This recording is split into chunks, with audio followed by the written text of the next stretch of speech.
tuned to KSQM 91.5 SQM.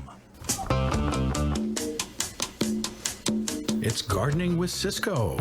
Dust off your trowels and connect your garden hoses. It's time for an hour of cultivated fun. Let's join Sassy Susan as she welcomes Ciscoe Morris. Ciscoe kid was a friend of mine.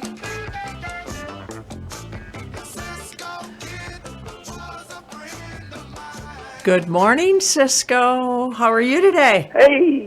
Hey, I'm doing great, Sassy. How about you? Well, I am doing just fine. It is a beautiful day here in Sequim. As I was driving here from our house, I looked to the south and I could see the beautiful Olympic Mountains. You know, if I used my imagination, I would have thought that I was in Switzerland. It was gorgeous. The sun was shining on the snow that's on the peaks. And then I drove past the local herd of draft horses and I thought, I think I'm in heaven. You live in paradise over there in Sequim. I'll tell you what, I absolutely love Sequim. It is so beautiful. It is great here. So what's the weather like in Seattle? That's a foggy mess. Mary's about to take the dogs out, and she's like, "Oh man, that's not," because I like clear weather. I'm not a fog person, So, but it looks like it's going to clear up pretty early today. I've got my fingers crossed. Yeah. I don't like those days that stay foggy all day long. Well, it's horrible. clear here right now. There are a few clouds, but man, when I was driving and I looked to the south and I don't know what mountain it is. I know that someone that lives here would know what the name of the peak is, but it was just fantastic. I would have thought I was looking at the Matterhorn. It was just so pretty. Oh, hey, how was Drive By Santa? Drive By Santa, week? I think, was quite successful. I really don't know the numbers of how many cars came by, but I didn't go through, but I think that they had a pretty good response. Oh, good. Good, yeah. Yeah. So, 2 weeks from today, everything will be over. I can't believe it. What is today? Today is the 12th of, today, 2 weeks from today will be the 26th of December. Where has 2020 gone? I don't know. But what's exciting? What? That means we're about 7 days from solstice. I know, and then the days get longer. Oh, that's so nice. I look outside at 4:15 or 4:30, and it could be midnight because it's so dark. But let's, we have a pretty good show set up here today. You're gonna talk about winter tree care. Is that true? Because people don't, a lot of times they just think, well, winter's coming, that's it for gardening, I'm going to kick back and stay inside, drink something. Drink something warm. Yeah.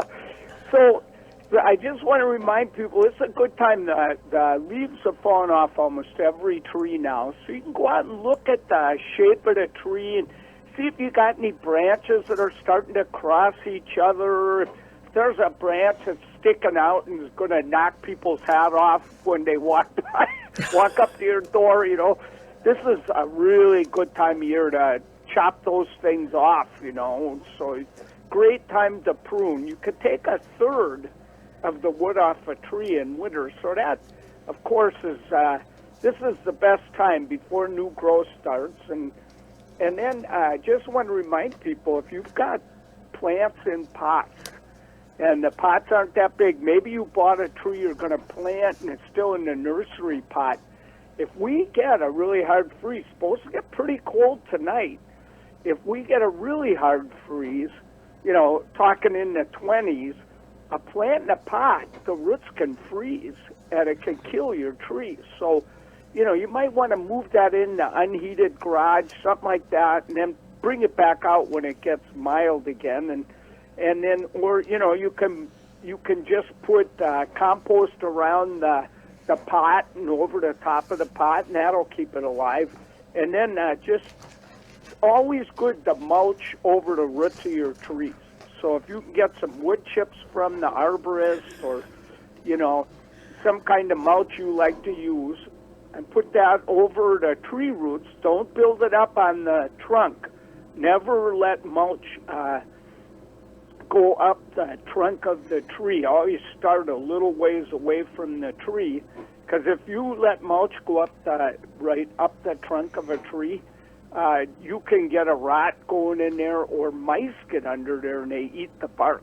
So you don't want that for anything. Yeah. And then the only other thing I was going to say, if we get a really dry period in winter where we don't get any moisture, any rain for, a couple weeks, something like that, wouldn't it be a bad idea that even if you just got to fill up a big bucket of water, if you've got all your outside water turned off, and just water that plant one time, right when it gets mild again. Plants can't pick up water under about 40 degrees. Oh, but, huh. Yeah. So when we get a little warm period and it's been really dry, it doesn't hurt to water your plant. They'll make use of that. So it's a good thing to do. So just a little care of trees. The only other thing I say is I always look for widow makers. So if you've got those big conifers growing in your garden, like so many of us do, you can go out and take a good look up in the tree and see if any of these storms we had, these windstorms, knocked a big branch out or something. A lot of times they're totally loose, just sitting on other branches up there. And in the next storm, they could come down, and you might be seeing little Tweety birds if you walk underneath that. So you might want to take a look, have an arborist come out if you see a problem. Yeah, and we have a question that we'll talk about in a little bit. Someone wanted to know about an arborist, so we'll get to that. But yeah, you never know with the storms that we've had, and like you said, branches break off, and then they're kind of stuck up there, and they might end up coming down on top of you. That wouldn't be good. Yeah. That wouldn't be and good. you just don't notice them, but if you stop and take a good look, sometimes I'll even go out with a binocular and take a You good have hard trees that look are up that there. tall, huh? You need binoculars? Yeah. Well, it's my neighbor's, not mine, but Okay, well, before we get to the questions, this is the Ciscoe Stumper Question, and if you'd like to call in and give us the answer, call 360-681-0000. Okay, so according to English folklore, what will happen if you dream about violets? There are two possibilities, and I don't know if they are mutually exclusive. Now, no cheating and looking it up on the web. So that's right. that's not, I think the question a couple of weeks ago, you said that you thought that the guy that called in with the correct answer, he might have looked it up because he had it on the money. He cheated, I think.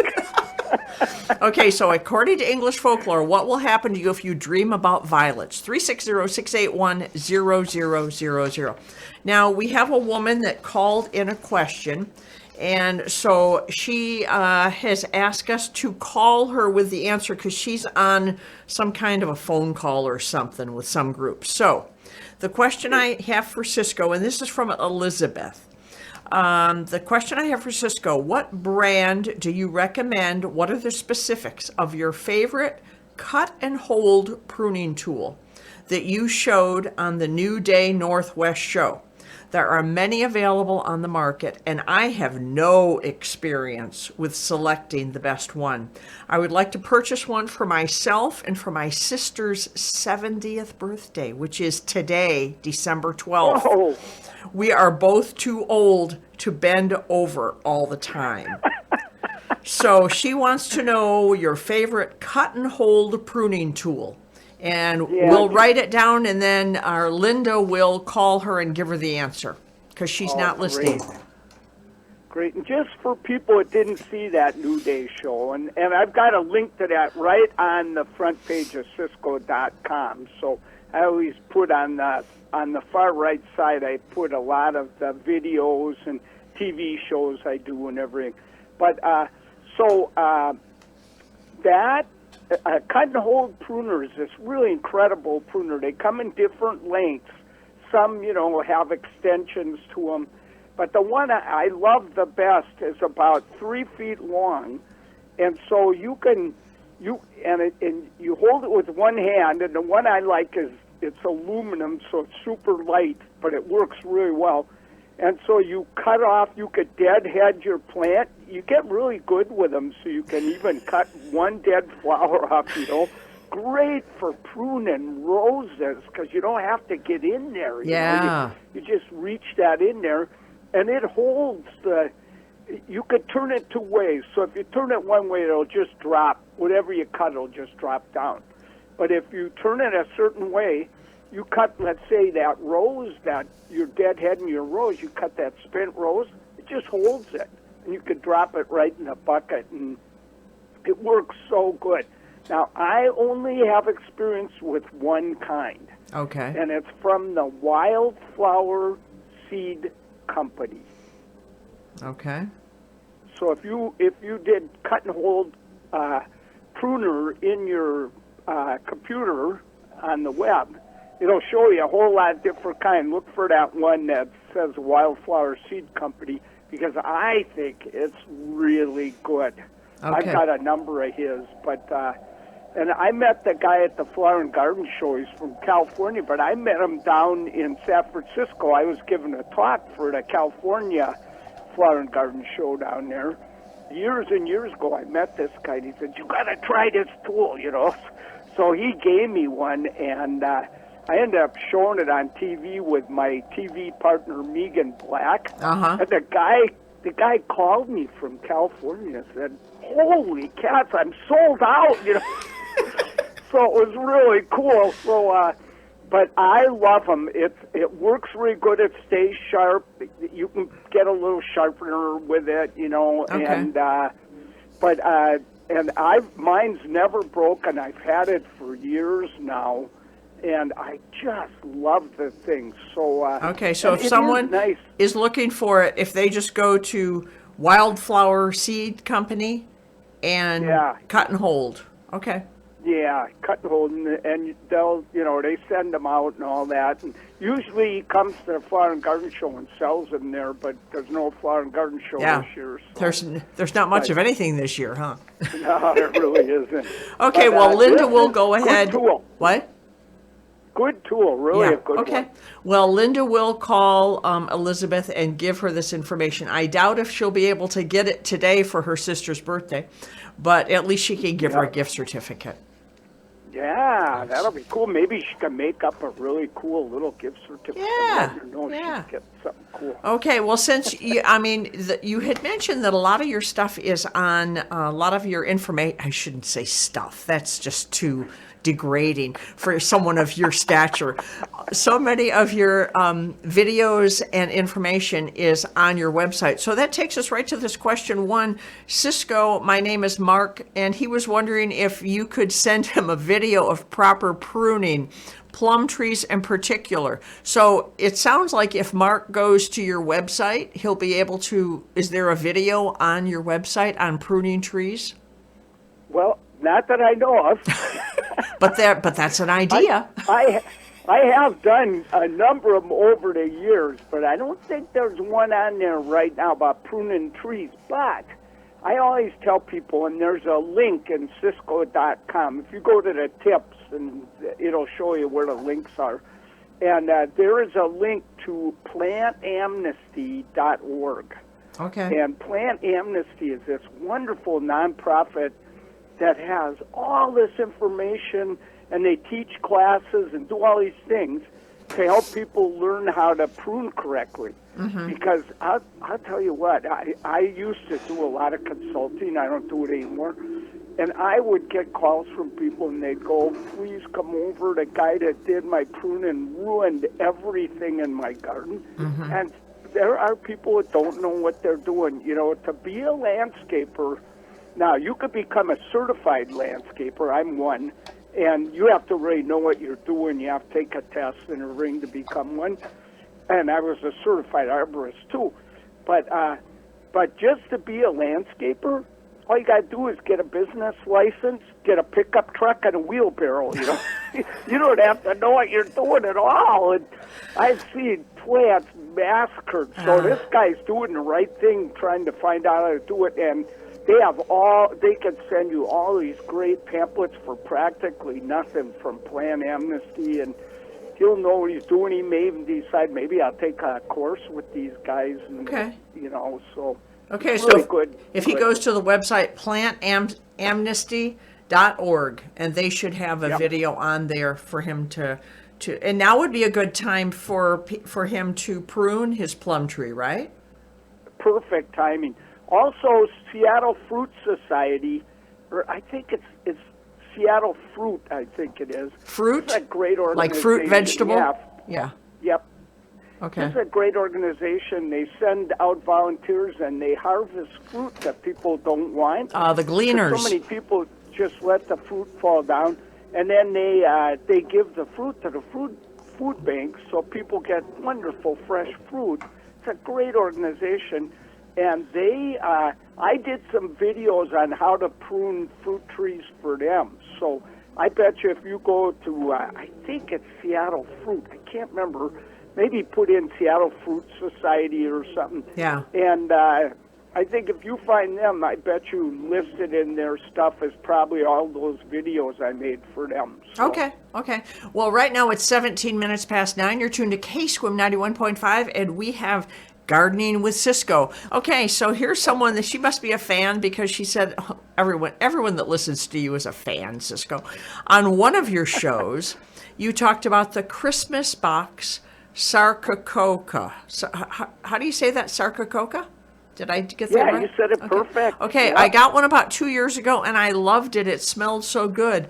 Now, the problem was it was in bloom when I bought it, and it hasn't bloomed since. What do I do? What do I need to do to get it to bloom? This is from Julia. Well, Sarcococca is it'll be a plant of the week one of these weeks, because it feeds hummingbirds in wintertime. Ooh, that's what I want to do. Yeah, and that's the way to do it. If you feed them with plants, you could take a trip and not worry about having the hummingbird feeder out there and all that kind of thing. So Sarcococca, there's a couple of different kinds, but there's one that grows tall, one that's kind of a ground cover. These plants must go in shade. Sarcococca hate sunshine. They turn yellow, and you want that nice dark green foliage. And I should have looked at mine, because they may be just about ready to start blooming already. They usually start blooming right around Christmas. They're so fragrant. You can't believe it. You take one little sprig of that and put it in the back room, and I swear to God, everybody that visits your house will think someone's getting married in the back room. It's so fragrant. Oh, so now, why is it not blooming? Probably the plant was under stress in the nursery, thought it might die, and decided I better produce some offspring quick. But of course, once it got planted in nice soil, it's fine. It usually takes 2 to 3 years before they start blooming. Okay. So my guess is that this person, you may actually see blooms this winter. If not this winter, I pretty much guarantee you'll get them next winter. If you wanted to, you could fertilize it with, in the spring I do it, with a good organic, like tomato food. And that would just be a good thing. It would just kind of maybe get it to trigger that blooming, because phosphorus, the second number in the fertilizer bag, is the one that causes blooms to happen. So tomato food is high in phosphorus, so that might promote it. I think they're going to get blooms this winter. The blooms are real little. There's nothing to see, really, with the blooms. But boy, and it's funny, because hummingbirds cannot smell. They have no sense of smell. Well, how do they find flowers? They have sight way better than ours. Oh, okay. So they are just looking every minute. And even though the flowers are white, everybody thinks, it's got to be a red flower to attract hummingbirds. They check everything in your garden. There's no flower they're not going to check to see if there's some nectar in there. And boy, there's a ton of nectar in these teensy little flowers on Sarcococca. It's in the boxwood family. They call it sweet box a lot. And but I'll tell you what, once those start to bloom, you'll see the hummingbirds all over them. They just love them. I think we have some of those around our house. When you're saying little white flowers, I think I've seen something like that. And it's in the shade. It's Yeah. not. It's on the north side of the house, so it should be really happy. Oh, yeah, that's perfect. Okay. Perfect. Yeah, go out there and take a big sniff. Okay. But be careful what kind of socks you're wearing, because they're going to roll up and down when you smell that. So. Oh, Ciscoe, I have to interject here. My whole week was off last week because you're kind of my placeholder. If I'm talking to you, I know it's Saturday. And I know for everyone out there listening, we're all in this kind of every day is the same. The days just kind of roll over. So all week last week, I was so confused because I thought I didn't have my time. I didn't have my Ciscoe time. So it's nice to be back in the saddle again with you. Well, I'm glad we're back together today. Okay. Before we get to the next question, I wanted to give our stumper question. According to English folklore, what will happen if you dream about violets? So call 360-681-0000, and you are listening to the Gardening with Ciscoe show. So let's get on to the next question. Because we have so much moss in our yard, we seem to have as much mushrooms everywhere, and it's out of control. Is there a commercial spread or spray available at the local hardware stores that we can apply to rid or decrease these darn things? So I think this is from Bill. I guess he's talking about mushrooms in the yard. Yeah, a lot of people have a lot of mushrooms this time of year. Starts kind of, as soon as it gets moist in fall, they start coming up. And they're yearly things, and then there's spring ones too. There's a famous story. I had a next door neighbor, and she had so many mushrooms. And, they're parasitic, so they're probably like feeding, I don't know if parasitic's the right word, but they feed on things that are rotting or that are dead. So old pieces of wood, things like that, can get them going if there's an old piece of wood under your lawn and you don't know it. And but if you have tons of thatch, which is dead crowns and roots of grass that build up, if you have tons of that, they're feeding on that. My next door neighbor, she came over, she said, I got a big family reunion coming the end of the week, and all there is mushrooms in my whole lawn, And she kept pretty good care of her lawn, but she never got it dethatched. Oh. I told her, I said, it's the thatch in there, and you don't want to do that now. It'll look terrible when the people When the come. relatives come, yeah. Yeah, so I told her you could go out there with a golf club or something and just, knock them down any way you can, and they probably will rot out before the people come, or you could rake them up, and so she said, no, what can I spray on there or put on there? I said, there's nothing. There's absolutely no spray that kills mushrooms. Never has been, never will be that I can imagine. She walked away all frustrated. That I drive in that evening, late in the day after working at Seattle U, she's out there spreading something on her lawn.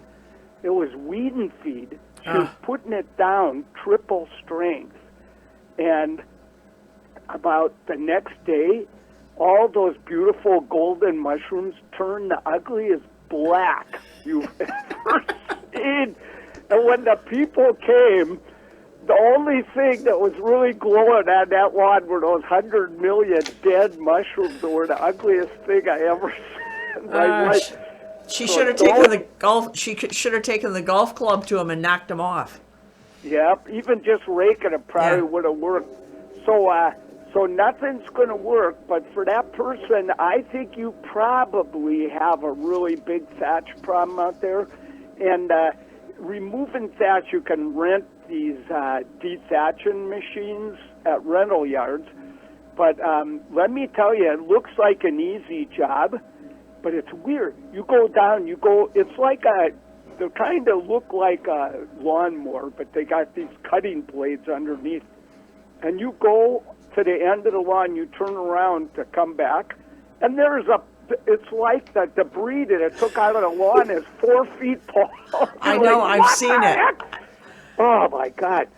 So it's quite a job. You can hire people to do this, too, you know. Yeah. And I think this person in the spring, if you can't do it now, you never want to dethatch or aerate or anything to your lawn when it's this cold. Yeah. You could still fertilize your lawn. But so anyway, next spring in March, when the ground has about the moisture of a squeezed sponge, that would be the perfect time to dethatch. And then, it's not going to get rid of all those mushrooms, I can tell you that much, but it'll help. It may make them, eventually, at least, you won't have so many. Won't have so many. Okay, so here's a little kudo for you. This is from Ingrid. What a wonderful garden you and Mary have. My husband and I had the privilege of seeing it this summer when you had, and it must have been last summer maybe, when NPA Garden Open Day. Was that this? That was actually this summer. Oh, was it? Okay. Everybody had masks. Okay. I saw you had many lobelia tupas. I bought one and put it in a one garden pot, and it grew bigger but didn't flower.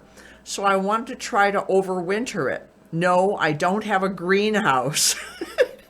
So is there any other way? Do you leave yours in the ground? I tried it once and it died. So what can Ingrid do? She said wonderful things about your garden, so we need to help her. She's getting an extra good answer for that question. Well, hey, okay, Lobelia tupa are quite hardy here. They're from Peru. They are the coolest looking plant you've ever seen. In fact, I'm looking out at some that I haven't cut down yet because the birds eat the seeds after the flowers fade. But they get over 6 feet tall. Wow. I've got some that are over 8 feet tall, and they're a perennial. They'll die to the ground, and they come up with these green leaves, and then on top of the about 4 feet tall green stalk, then you get this flower stalk that goes another 3 or 4 feet up, covered with these spectacular red flowers, trumpet-shaped flowers that hummingbirds are so crazy for. They go gaga over them, and it's like the minute they start to bloom, they're there. Now, it's funny. The first time I planted Lobelia tupa was years and years ago when nobody even had heard of them yet. Somebody gave me one, and I put it in this one spot in my garden, and it was too shady, and it actually moved to the sun. It said underground stems. It came up where it wanted to grow. But I don't know that I'd plant it right now because that could be a little iffy with the cold weather coming. So with that plant in that pot, it's better off outdoors.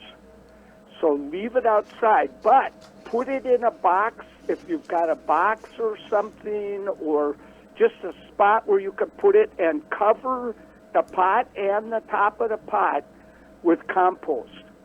So that way, and the plant, don't totally cover the top of the plant too hard, just a little bit on top. But you just don't want those roots to freeze in real cold weather. And then in spring, it should start growing in that pot. And once it starts growing, I'd go ahead and plant it in a sunny spot with well-drained soil, but in a spot that gets a little water, not super dry area, anything like that. And with a little bit of luck, they'll start to, spread, and you'll have a huge clump. And boy, you'll be happy when you got it, because it's one of the coolest plants you can get. Most of the good nurseries carry Lobelia tupa now, so you can get some. So she can winter it over outside. Just put it in a box and cover with compost so that the roots don't freeze. Exactly. Right? Okay. That'll be perfect. I'm making my little notes. Not that I'll ever look at them again, but if someone asks me, I can go, yeah, that was a question from a couple of weeks ago. Well, right now it's 29 minutes to 10, so I think it's time to hear about the plant of the week. Oh, boy, yeah. And so as I promised, I mentioned that I would start showing Plant of the Week, and this is on my website now. So plants of the week that attract hummingbirds in winter. So this one, I'm looking out the window at one in full bloom right now, and it's called Mahonia media charity. Now, Mahonia, our Oregon grape that we have everywhere, that is Mahonia. It's in the barberry family. It's a real tough family of plants. But these are Mahonias from Asia, and they're crosses. So this one is called Charity. There's Arthur Menzies. There's, Winter Sun. So they all get different heights and everything. And you could plant them right now. So if you go to the nursery and you see one you like, you could buy it and bring it home. These like shady spots, but they're just drought-tolerant as a rock. So they're one of the few plants you could plant under all those big conifers, you know. If you've got an area full of big conifers, they get every drop of water. It's so hard to grow anything under those. But so if you do plant Mahonia Charity, you're going to want to keep it really well-watered. Winter should do that for you, but you never know. And then maybe watch the watering next year. After that, you'll hardly ever even have to water it. So it's got these leaves that look like holly. And Mahonia Charity gets 15 feet tall, but like Winter Sun only gets about 6 feet tall, just so you know. And then what it does on the top of each branch, and some of the branches are lower, and you could prune them way back. So I prune a few branches back. They may not bloom the following year, but they'll bloom the year after that at a lower height, so you can keep them looking good. And so you got those holly-like leaves, and on the top you've got this candelabra of bright yellow flowers that are just loaded with nectar. And then after Candelabra those makes flowers, it sound so elegant when you say candelabra. It really is. It's a real structural plant. It's okay. very narrow and upright, and it really is really elegant looking in its own way. Now, they're really pretty, and they're somewhat fragrant too, but you got to get pretty close to them to notice it. But there is one problem with this plant I want to warn people about. It has got the sharpest points on those leaves of any plant. I mean, they make holly seem like a pussy cat. And if you're like me and you get on your hands and knees to weed, if you back into that plant, you will find that to be a very uplifting experience. Let me tell you. Oh, la la. Oh, I backed into that, and man, you have never heard a shriek like that in your life. Oh, did that hurt? So that's the one bad thing. Almost all of them have these really sharp leaves like that. So you got to be a little careful working around them. But I'll tell you what, they're one of the first things to start blooming in winter. So they're already my hummingbirds now, because most of my fuchsias have stopped blooming. Most of the salvias have quit, the things that keep them happy in fall. But now the Mahonia, and I got about 4 of them in the garden, are just blooming away, and they keep the hummingbirds really happy until the next thing, which I'll show probably next week, starts to bloom. So they're a wonderful plant, and they have great selection at the nurseries. So you can, really pick the one you want that has the flower color you like. There's slight variants. Okay. Well, I was just handed a piece of paper about the Stumper Question. And the Stumper Question is English folklore, what will happen if you dream about violets? And so I have gotten my pay for the next 2 weeks because we have someone listening from England. Wow. London. Oh, cool. Yes. Wow. Yes. Wow. Hi, Ciscoe. We too. This is from Diane and Robert. Hi, Cisco. We tune in every Saturday afternoon. Yep, it's Saturday afternoon in London right now to hear your fabulous gardening program. Now, I mean, isn't that this is amazing? We are listening from London, and the weather environment here is vastly different. But we love to hear you banter with Sassy. Okay, here's your answer to your Ciscoe Stumper question. Simple. Violets symbolize love and affection. So that's from Diane and Robert, listening from London right now. Oh, Isn't well, that... Diane and Robert, Yeah. that is so wonderful. Okay. I'll tell you what, I love England. I go to the Chelsea Flower and Garden Show sometimes. I've seen almost all the great gardens. I hike in Cornwall. I love England with a passion. So. Okay, and then we also have someone listening from Glendale, California. We are going to be so famous, Cisco. The TV stations are going to be contacting us pretty soon, I can tell. Okay, if your dream involves violets in any way, please try to remember the overall context of the dream. The violets are a signal from your unconscious mind that you are thinking about the subject of the dream with great accuracy and righteousness. I do this all the time. So this is David from Glendale, California. Wow, those are some pretty I inspiring ones. I know. And then we have Brandon from Port Angeles. Don't know about violets, but dreaming about white lilies means that someone has or will soon die. Trains are another symbol of death. I think it's better to dream of violets or maybe roses. Violets, I guarantee if you dream about violets, no one's going to die. So just dream about those. Okay, so if you have any input of what violets mean according to English folklore, and you know the people that texted in from London, I think that they're probably they should know they're there.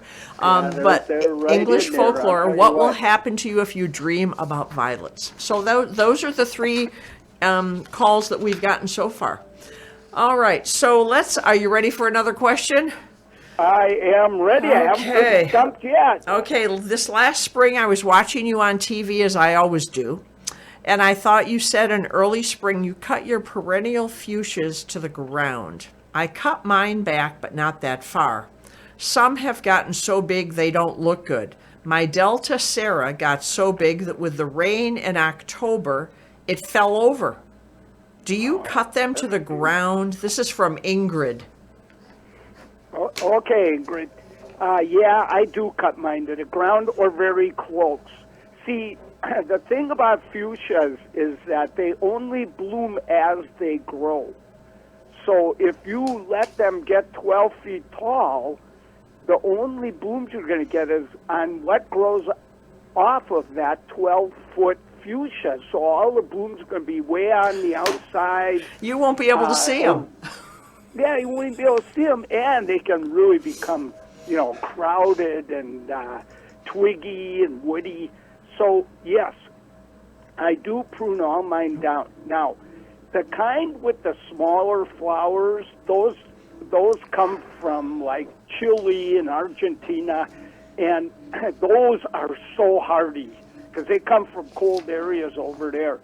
So you can cut those back practically any time you want without worry.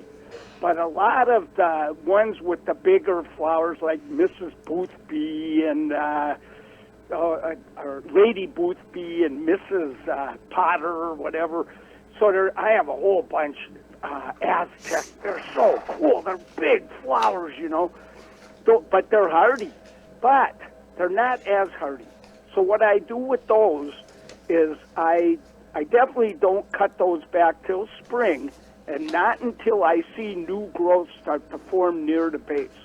When I do, I usually cut them to about 4 inches, or sometimes all the way down to the ground, but usually to about 4 inches. And they grow back just spectacular and bloom starting usually in May or early June all summer long. In fact, I'm looking out the window right now, at one that's blooming right now out in front of me, and I already have seen a hummingbird go to it twice since we started this show this morning. So yeah, they can really perform well, and keep them well fertilized and moist. That's the key. Keep that soil a little bit moist, and boy, they perform. Okay, well, I hope that gave some good information about fuchsias. Now, we need some tree advice. Oh, right now, let me refocus everyone. It's 19 minutes to 10. You're tuned to KSQM 91.5, and this is the Gardening with Ciscoe show. Hi, Ciscoe. I need some tree advice. I have 3 trees in my yard growing very close to each other. 2 fir trees and 1 cedar over 30 years old. They need to be severely pruned, cut back, or removed. How do I go about finding an arborist on the Olympic Peninsula? This is from Sherry in Port Hadlock. Oh, okay, Sherry. I know that there's good certified arborists out there, and you only want to go with a certified arborist. I noticed how you meant certified. Yeah. Yeah, because, to become a certified arborist, you have to take a lot of tests. So you have to really prove you know what you're doing, because, you don't want somebody out there that's just going to come out and top your tree and, do a whole bunch of things that really aren't considered very good anymore to do. So I think that you'll find what you want by going to my website and going to links. And what you're looking for is ISA. So that's the international, what is it? I can't think what it means right now, but anyway, ISA will be, it is the official website for certified arborists. Okay. And so you can go there, and then they have a whole huge list of certified arborists in there. And so you can go through, and I'm sure there will be some over there on the peninsula that you could find that, and you could pretty much count on, if you get a certified arborist, you could pretty much count on this person know what they're doing. Now, there is one thing I sometimes say. So I did some tree pruning and did that work, but then toward the end of my certified arborist career, I did more just giving advice about trees. And you can go to one of those people that are more, I'm trying to think of the word, but they give advice anyway, if you want, because they're not trying to sell you on removing a tree or anything. So they'll come out. They're not super cheapering, but you got the straight scoop from the person on what to do, because they're not making any extra money by having you cut down a tree. Okay. And so a lot of times I will use consultants. That's the word I was looking for. You can hire a certified arborist consultant, and they'll come out and give you the straight scoop. Then you'll have to fork out some bucks if they tell you, you better get rid of one of these trees. So it's overcrowding the other one. So you go to your website, Ciscoe, CISCOE, is it com? Yeah? Yeah, okay, .com. Ciscoe.com, and go to links and make sure I've got this right. ISA, like India Sierra Alpha, right? Yep, that's okay. it. My military Society of Arborists. Yeah, okay. International Society. That's what that stands for. Okay. Yep. Yeah, and I want to add one thing. There's no ads or anything on my website. I'm not trying to make money with it. I just, Mary and I do it. Mary's the brains behind this outfit here, and she does this website really well. And so you're not going to get any ads in it. Just trying to help people garden better. That's all I want to do. Just information for all over the world. I'm still kind of trying to recapture that we have someone listening from London. I think that is so cool. I do too. That was really exciting. Okay, so now here's a question. This has to do with hummingbirds. I picked it particularly because of that. This is from Angela in Squim It looks like I see Pam and then I see Angela. So I don't know. Maybe she has two names. But she does live in Squib. I have a question about willows. Is it okay to start cutting them back now? All the leaves are off them. My weeping willow is showing signs of disease and fungus. Conks, C-O-N-K, are just starting to grow at the base. Is it too late to save? But here's the clincher. This same willow has also become the Hummingbird Hotel without feeder enticement. I have counted up to 5 males at a time hanging out in soft moss all winter. I don't want to hurt the little buggers, nor do I want my lovely tree and their digs to go away. I just purchased this place 5 years ago, and I've learned a lot, knew a lot more than I thought I did, and I have colossal screw-ups, as such is life. I hope you can help us. Thank you. So what should we do? What should she do with this weeping willow? Okay, so this is the perfect example. It's wintertime now. It's a good time to prune willows because the sap's not flowing, because Okay. boy, oh boy, I cut a branch off a willow in summer once, and it almost, the sap came out like a fountain and almost knocked me off the ladder. I couldn't believe it. So, if there are dead branches up there, you want to get those off because there are quite a few diseases attacking willows, but willows are remarkable about being able to survive with lots of disease problems. But the key thing is you want to get off any branch you know is dead. Now, you may have to wait till spring if you can't tell which ones are dead. But usually if you scrape the bark and it's brown under there, that's a sign you can cut that branch off. So remove any dead branches and dead twigs, anything like that, or hire an arborist to come out and do that work. And then I think just make sure it gets adequate water at all costs. Willows need adequate water. They cannot take drought at all, and that'll cause really severe problems. And basically, I would not spray this tree, but I would sure rake up any leaves that might have disease. Get them all raked up the best you can. Get them out of your garden. Don't compost them. Don't do anything like that. Just get them out of there. You can send them to the recycle, composting facilities because they can break down those spores in the process. But so get those out of your garden. Don't spray. You don't want to spray something that might hurt those birds.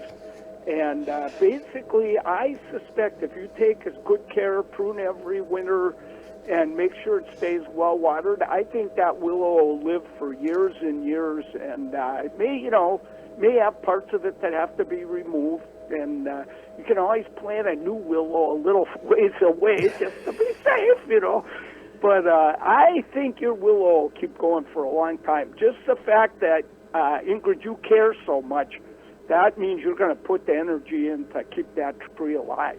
Well, now, in this message that she sent, she said conks, C-O-N-K, are just starting to grow at the base. What is a conk? I'm thinking that what she's referring to now, they may have conks. Sometimes what happens is an insect gets into a tree or something, a disease gets in there, and what sometimes a tree will do is it'll grow a whole bunch of tissue to try and maybe cover up the insect or to recover from the disease, and you get these big bumps on trees. Like a burl. And, yeah, like a burl. And people that do woodwork and stuff, they love those things because they look really neat. The wooden sides got all kinds of Oh, yeah, kind of swirly, yeah. Yeah. Now, she may be referring to cankers, and cankers are not a good thing. You'll see a kind of a shrunken area on the tree, and that means disease is getting in there. And, there's probably not a whole lot you could do about that, but the thing is, trees can live with tons of cankers as long as they don't all interconnect all the way around the trunk. Because if they did that, then it would kill everything. Kill the above tree. it. But, Okay. Yep. Well, if Pam is listening, maybe she can give us an update next week because Hey, a good conch idea. is different from a canker. Yeah. Okay. This is from Jackie. She wants to know: is it still okay to plant late spring blooming tulips? Oh, yeah, you betcha. You betcha. So, most of these spring blooming bulbs, they need anywhere, and it depends on the kind of bulb, from 8 to 16 weeks of being in cold ground. So, they force tulips. When you buy tulips in the middle of summer at the grocery store or something, what they do is they take the tulip bulbs, plant them, and stick them in a fridge and leave them in there for about 16 weeks. So I wouldn't delay much longer, but there's still plenty of time. So, yeah, get out there, and today's supposed to be a beautiful day. Get out there and plant those tulips today. Get them in the ground.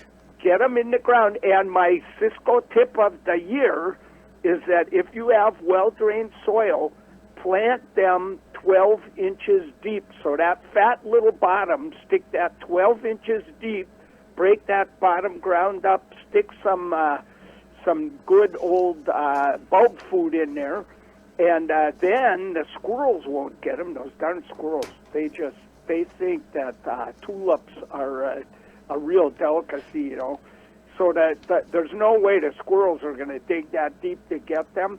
And also, they tend not to divide if you do that, and they come back year after year after year, where if you follow the instructions on the package and plant them 3 times the diameter of the bulb, you'll see them 1 year probably. So, Okay, so plant those tulips today and 12 inches deep.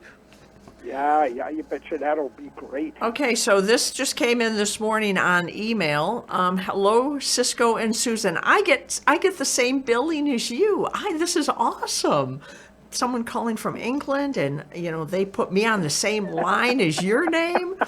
I planted some herbs indoors this fall: basil, tarragon, chives, oregano, etc. But I've recently discovered 2 unwelcome pests. Mites and a few white flies are enjoying my herbs more than I am. I sprayed the plants down in the shower a few days ago and put some yellow sticky traps out, but it looks like that only slowed the varmints down.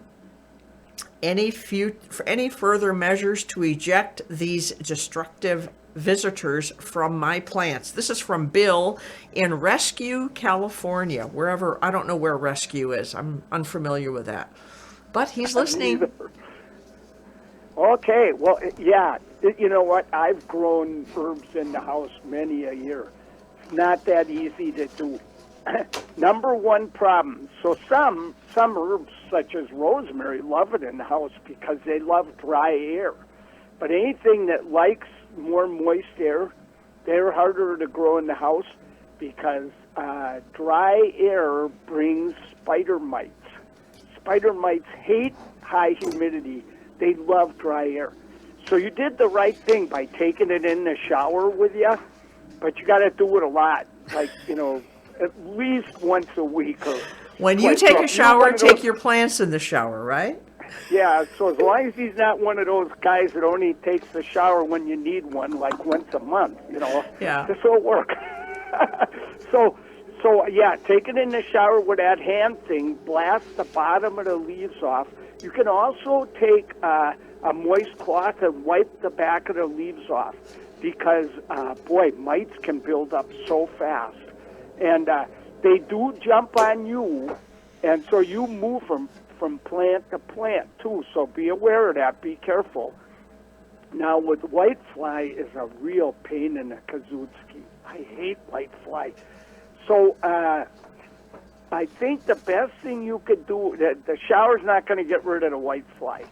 So what you got to do is you're going to see that there's 4 stages of bug on the plant. There's the eggs, and they're getting ready to hatch. There's the little hatchlings, the nymphs, and they're crawling around causing trouble. Then they go into this pupa case that you can't kill them when they're in the pupa case. It's almost impossible, and they're really thin and right against the leaf. And then finally the adults that fly around like moths when you walk by. So what I would do is I would just constantly, two ways you could go on this. You could take rubbing alcohol and try and rub off anything you see on there the best you can, and that might work. But the other thing is you could take it outside on a mild day and, don't keep it out there for too long, but spray it with neem oil. So neem oil is from a tree. They squeeze it out of the fruit of a tree called an azadactyrin, and it comes from India. And so the neem trees, you see them when you go to India, and they've been using them for centuries for pesticides and everything, but it's in toothpaste, so it's very safe. It's just vegetable oil, and you'll be spraying that on there. I would do it as often as it says you can on the label, and between trying to use some Q-tips to wipe them off with rubbing alcohol and spraying with neem oil, I think you can keep the problem under control. Okay, well, that looks like that's been very helpful. This was just handed to me. This is someone, Susan. This person must be a wonderful person because we share the same name. And she's calling from Portland. And she said, first, I love this program. We're getting so many kudos today, Ciscoe. I think it's because of you, Sassy. Oh, I don't know. I'm surprised they even mentioned me on these. No, you're the knowledge, I'm the fluff, Thank you for making my weekend, Susan said. Now, her input for violets, for the Stumper question, the color of violet represents calmness and spirituality. So dreaming of violets should certainly be a good dream to have. So that's Susan. And it was also, I was informed that Rescue California is in the middle of California. So now I've learned where Rescue California is. Cool. Yeah. It's nice to know someone's listed right in the middle of California. I know. Well, let's see. We have to do where is it? We have to do a station ID to comply with the rules of the air. So here's Rick Perry. You're tuned to KSQM 91.5 SQM. Okay, it's 1 minute past 10 right now. I'm Sassy Susan, and on the air with me, I have Ciscoe. You are tuned to the Gardening with Ciscoe show. And we have a few, do you have time for just a few more questions, Ciscoe? Sure, yeah. Okay, this one... Hello, I have a question. I can't find an answer, but I trust Ciscoe knows. Ciscoe knows all.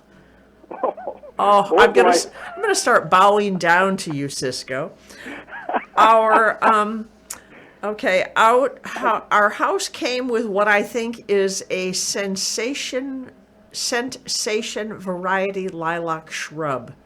It started growing water sprouts like the nearby fruit trees in the past couple of years. I'd say clay, right?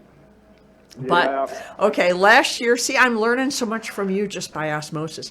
Last year, I pruned them off and they came back again. It gets good sunshine, and I rarely water it except during extreme drought and never fertilize it. It has not bloomed prolifically the past couple of years either. I started to prune them today and stopped, thinking, maybe I should ask Ciscoe first. Is this lilac in decline? I certainly hope not. The flowers are lovely. What say you, wise Ciscoe? Oh my goodness. She really wants, this is from Anna in Allen, Allyn. So Anna wants to save her lilac tree. I'm going to have to write down all these really nice comments and read them to my wife to show her that I'm really a nice guy. So anyway, okay. So lilacs sometimes I think it's maybe if they're not growing on the soil they like. I've never known exactly why, but some just sucker.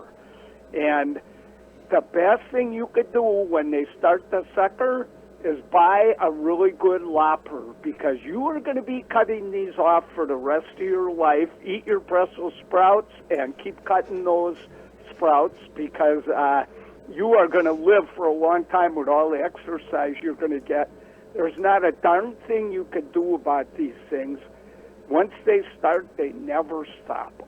So that's the way it is now. It could be that lilac is in pretty heavy soil, and that might be why it's not blooming that well and suckering so bad.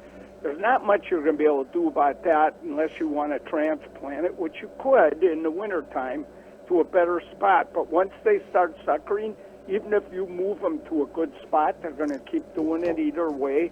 And there's sprays that they advertise. They don't work. Take my word for it. So there's no good answer to that, but it might not be. Now, make sure that lilac's in really good sunshine. One thing that keeps lilacs from blooming is lack of sunshine. So the more sun they get, the better. And you can prune those suckers off any time you want. You could do it. In fact, you'll probably be doing it during summer too. Even if you cut them off now, they'll put up new ones, and you might want to just cut those down too in the summer. But one thing that'll really help make your lilac bloom better is prune it right when it's done blooming. So, because lilacs, they always get too tall. And the next thing you know, those flowers are way up there where you can't even smell them. You can't cut them for bouquets. So what you want to do is right when they're done blooming, you cut down a couple of nodes on every little branch that had a flower. So you want to cut the old flower off and cut it back a ways. You can go, 2, 3, 4 nodes if you want. If you go too far, they tend to bloom on what grew the year before. So you don't want to overdo it too much.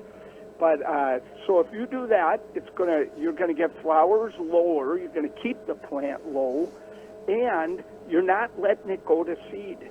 Because if the lilac goes to seed, it goes, hey, I did my job.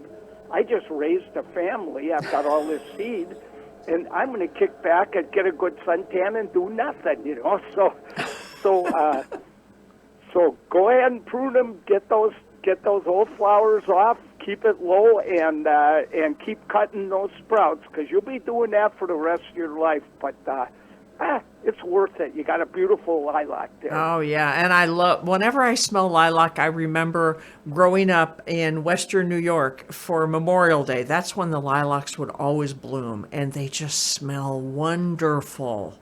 Yeah, we had a lot of them in Wisconsin, where I grew up. Uh-huh. And in Wisconsin, and New York, those places, lilacs actually bloom better than they do here.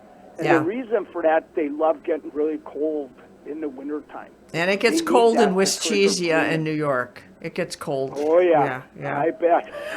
Well, I did want to say, I just looked up, Allen is located on the western shore of North Bay region of the Case Inlet of the Puget Sound. So that I learned something else, where Allen, Washington is. And that's Yeah, where that woman beautiful lives place. that called in.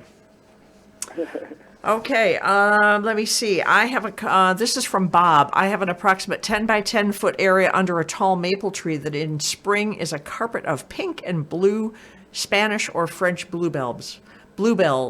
By late spring to early summer, they wilt and die back, leaving the area pretty ugly.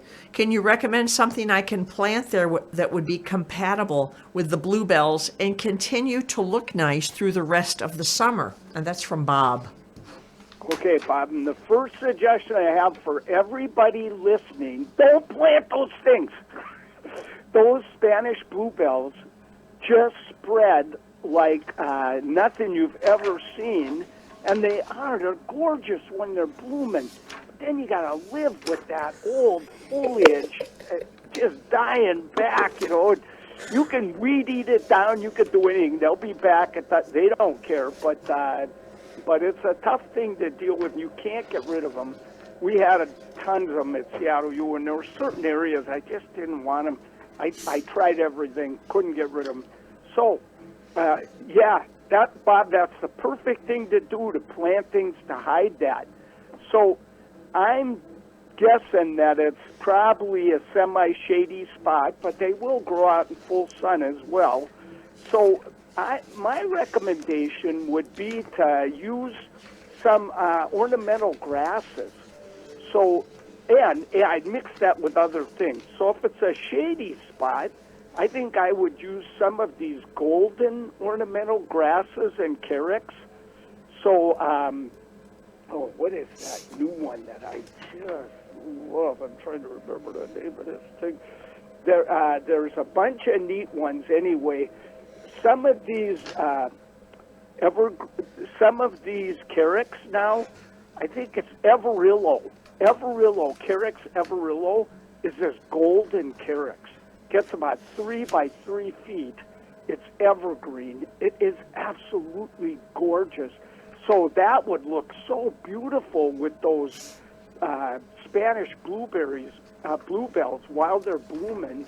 So put a bunch of those. Put some, if it's sunny, use different kind of ornamental grass.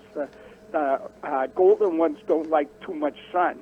And then mix in there, you could, if it's shady, go ahead and put things like hostas in there, because that'll cover up. Those cover everything. They are the best weed control I've ever seen. If it's sunny, you could put in, what would look really great? You could put in some evergreen, broadleaf evergreens. There's a whole bunch of linisras. These are honeysuckle shrubs. You could use nandina. So just, maybe a few conifers in there. So fill it up, put in things that you'll still see the little Spanish bluebells, which will be beautiful, but you won't notice all that doggone ugly foliage afterwards, and that's the trick. Oh, hide the stuff. Hide You, it. you gave some Yep. good ideas, yeah. All right. Well, right now it's 10 minutes past 10. You're tuned to KSQM 91.5, and this is the Gardening with Ciscoe show.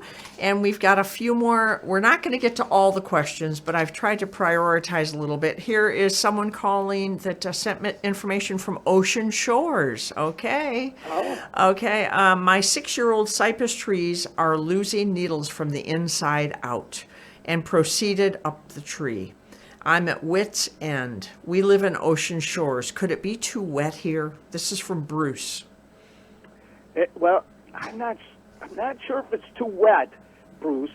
But so these are Monterey cypress, these golden cypress, and but they are grafted on roots that don't get very big, and so that's why they stay a lot smaller. In California, the Monterey cypresses are huge. And they're really pretty. They're usually real conifer. And I could see how, that would be pretty disappointing if you've got, a line of them as a hedge, and now the inside's dying out. Now, could be a number of things doing this. So the good news is it's not the salt spray, because down in Ocean Shore, there's a good chance that we got salt spray down there. These Monterey cypress can take salt spray like very few plants can. A lot of plants can't take salt spray. But when the leaves start falling off in the inside of conifer, it may not be a problem. It may just be the natural process, because what happens is those were the first needles when the plant was young. They're getting old now. They're not productive. So the tree just gets rid of those, and it replaces them with ones out on the end of the branches where they get more light and everything. So it could be just a natural process. However, it sounds like this is going on way more than normal. So if these are growing on poorly drained soil, this could be causing a root rot. And if you're getting a root rot, it's the same thing. It could be you're just not watering them enough, too, because either way, if they can't get enough water, they get rid of as many leaves as they can, because leaves require water to do their functions. And also, they let water go. They have little pores that let water go, transpirate. So the tree may be doing that to make up for that. Now, if you've been watering regularly and this is happening, then my feeling is that these are growing on bad soil, and with all these winter rains we get, it might be rotting the roots. So if you have been watering, if you haven't, up the watering on those. But if you have, then go out there today. Might not be a bad day, or well, it'd be better after a rain, a couple of days after a rain. And we do have rain coming, so. Yep. So he'll be able to go out and dig, and if the hole just fills up with water and it's just saturated, that means that it's staying wet all winter long. That soil like that, it's going to rot the roots, and the tree's acting like drought because it's not being able to pick up the water it needs. If that's the case, you need to dig those out over the winter and put them on a raised bed. So somehow or other, you got to go out and buy some soil, good soil, and take your time, find good stuff, and then build a big berm, or you could put, you could put stones to hold it up, whatever you want to do. But you got to get 2/3 of those roots out of that schlecky soil that they're growing in. And if you just build a berm, it better be at least 3 feet wide so the roots have some room to stretch out. The roots will keep growing in the bad soil, but they'll be right on the soil surface. But so you can keep them alive. Now, if the soil's not too bad, but it's pretty heavy and hard to dig in, you may be able to keep these alive by watering really careful in the summer, and they may just adapt to those conditions. So it's kind of a which way you go is a challenge, but I think you could save those either way, and they're so beautiful. They just cheer up the winter with that golden foliage. So good luck. Yeah. I hope you Well, can you've given Bruce some good information on saving his cypress tree. Right now it's 15 minutes past 10. Let's do one more question, and then we can you can give the answer to your stumper question. All right. Because we've got listeners. I was just looking: London, Rescue, California, Allen, Washington. We have all these people that are listeing. Pretty How did impressive. They find out about this station? That's I know. Okay, so this is I was reading this question to my husband last night because we used to have ceanothus at our house. Our ceanothus hedge was planted about 10 years ago. It has gotten unsightly. Growth on top, no leaves halfway down. If we prune it way down, will it produce new growth? Thank you for your help. This is from Paula. Well, if I was over there at Paula's house and consulting, I would give these two choices. You can, if you want to, if you're willing to live with the ugliest thing you've ever seen in your life, you could cut this ceanothus. Quickly, I should tell people what ceanothus is. If they don't know, we call it California lilac. Most of them come from California. They're spectacularly beautiful plants with dark green leaves in some cases, and beautiful blue flowers that bees die for. They're one of the best pollinators you'll ever find. So she could try cutting them down at least 2/3. I'd probably cut them to 6 inches if I was going to do it. And it sounds like this is a big hedge. So you'd have to live with, these ugly stumps. And if you're lucky, I would cut them down in June when they're done blooming. If you're lucky, by about mid-August, you should see them starting to grow back pretty good. If you're unlucky, then they still won't have started growing back at all. And probably you're not going to be able to stand it any longer, Paula, and you're just going to dig them out. Personally, I think if you plant ceanothus and you want to keep them low, you got to prune them right from the start. They don't like being cut back to dead wood. So I would probably take those out, start over with some kind of new hedge, but I would definitely plant a new ceanothus because they're so wonderful and they're so important to the bees. So, Paul, you should plant one somewhere in a nice sunny spot with good drainage in your garden so that as a present for the bees, and then you'll have to make a new hedge. So does Ceanothus have a lifespan? I mean, after a certain number of years, they they live forever. No, they're considered a short-lived Okay. shrub. And, I'm sure down in California where, they don't get much rain and probably have really well-drained soil, they probably live a pretty long time. And I've had some for quite a number of years. But no matter what you do, eventually they get leggy and certain types. One of the best for our area is called Victoria. Victoria just keeps growing right from the ground, so it stays real green. They're fairly easy to prune. But if Paula, if you have like Dark Star, which is so beautiful, you can't believe it. Just dark foliage, dark blue flowers, so many bees on them.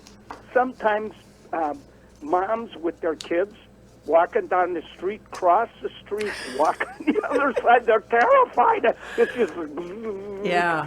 So Yeah, other mothers bring their kids over and show them, Yeah. So. Yeah, our Ceanothus, we ended up pulling it out. It was not doing well, and it was ugly, so we just moved on.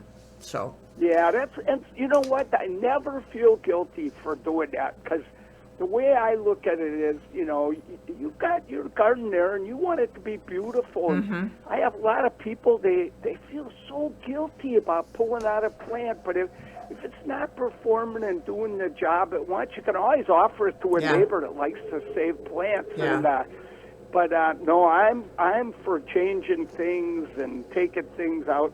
And no, but you're right. Ceanothus they have a pretty short lifespan here. Some people consider them only a 7-year plant. I'd say a 15-year plant in the Seattle area. All right. Well, right now it's 20 minutes past 10, and Ciscoe, we are, drum roll please, we need to know, what is the answer? According to English folklore, what will happen if you dream about violets? So according to English folklore, if you dream about violets, there's two things that might happen to you.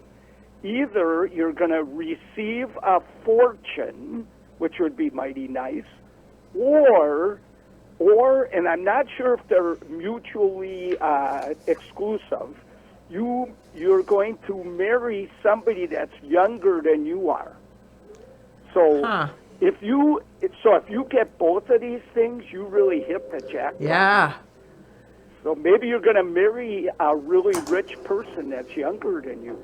Yeah. Oh, that would be. When our boys were getting ready to get married, my husband would say, "You can marry more money in 10 minutes than you can earn in a lifetime." You never know. So hey, and I don't know if they gave you a choice, it would be hard to know which to go. I mean, if you're really in love with this person younger than you, even if they're poor, you're poor, I'd choose that one. I'd marry him. Yep. And I did. Well, it's 21 minutes past 10. You're tuned to KSQM 91.5. I think that it's time to tie this up, Ciscoe. We still didn't get to all the questions, but we'll just do what we can next week. So do we have a date for next Saturday? Do I have a what? No, do you and I have a date for next Saturday? Yeah, of course we do. I wouldn't miss it for anything. Okay, No way. okay. You're my place card holder. You keep me oriented on what day of the week it is. So for all you listeners out there, tune in next Saturday at 9 to, we're not real precise here. It's 22 minutes past 10, so we went past the hour, but we had some really good information to talk about. Oh, great question. So that's what happens when you have community radio. You don't have to answer to the big boys. Yeah, that's nice. Okay, well, Ciscoe, I will talk to you next Saturday, and you and Mary have a wonderful weekend. Yeah, you too, Sassy. Wonderful talking to you, and everybody, thanks for tuning in. See you next week. Thanks. Bye-bye. Bye. All right.